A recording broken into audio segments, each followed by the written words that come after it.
na magtuturo po sa amin at kayo na po ang siyang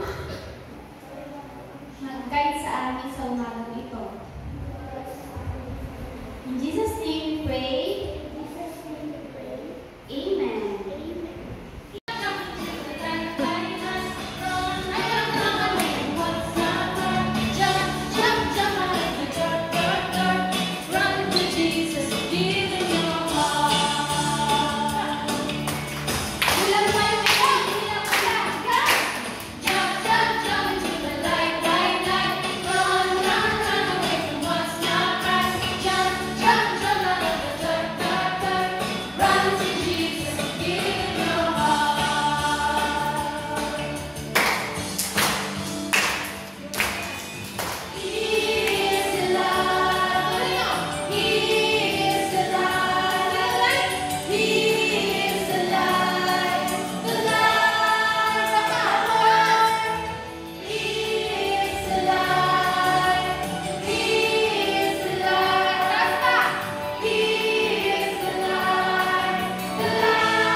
At sinabi doon,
Bible says, they go straight to be with Jesus.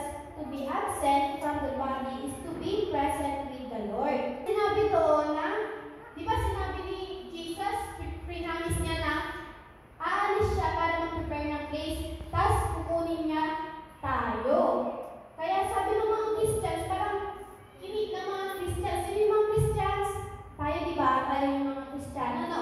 So, kinig ng mga Christians yung promise ni Jesus na babalik siya para kunin tayo, no? Pero, si Jesus ay unti-unting umakyat sa langit.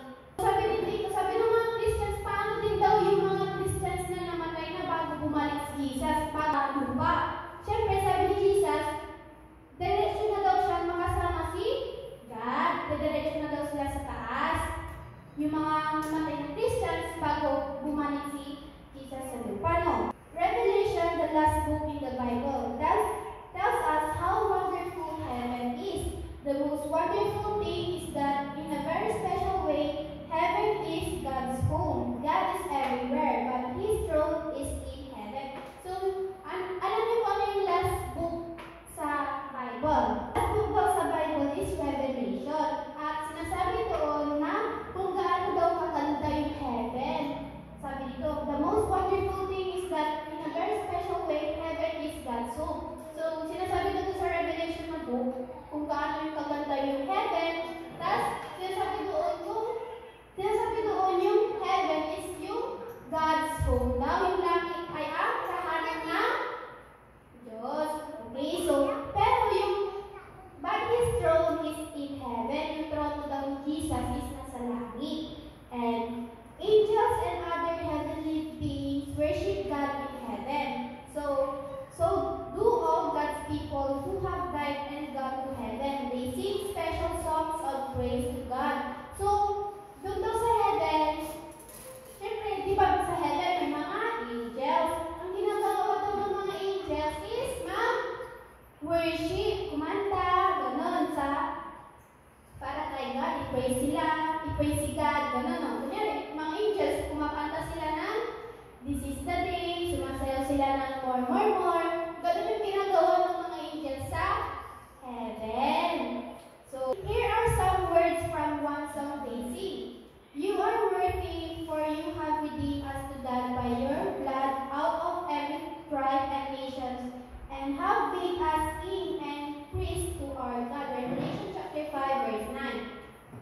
And the very last page of the Bible described heaven as the New Jerusalem. So yung pinaka-last page daw ng sa Bible, pag nabasa nila ba to, yung pinaka-last page daw sa Bible, ang sinasabi doon is the heaven is the New Jerusalem daw. The heaven is the New Jerusalem. It is very, very big with a high wall outside. The wall is of jasper stone, clear as crystal. Jewels and precious stones cover the foundation of the walls, sparkling with gorgeous. Okay, sinabi na doon na yung heaven is gawa daw siya sa mga kristal. Ano yung mga kristal? Yung mga kristal na ito, yung mga kumikisla, gano'n. Grabe awa. Samantalang yung mga bahay natin, gawa siya ng hollow blocks, gano'n.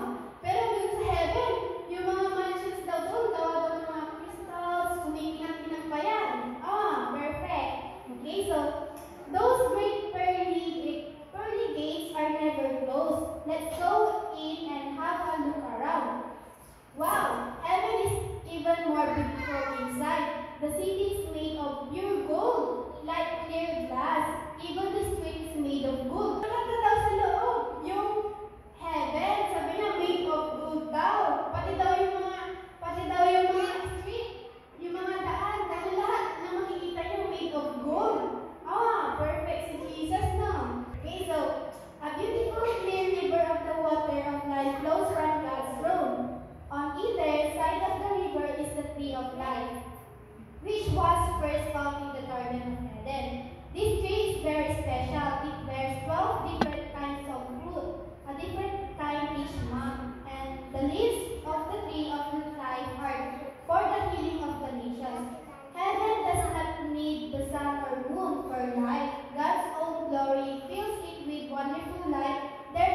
every night there.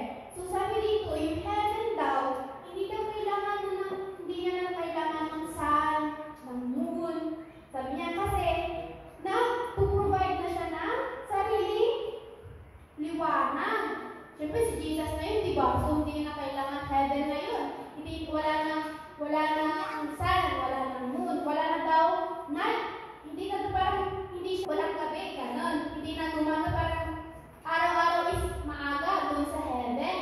So sabi dito, even the animals in heaven are different. They are all tame and friendly. The mighty lions are eating straw like the ox.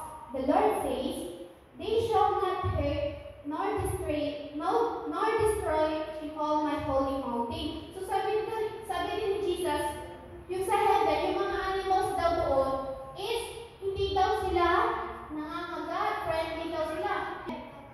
And as we look around, we notice that there are things missing from heaven. No angry words are ever heard. Nobody is fighting or being selfish.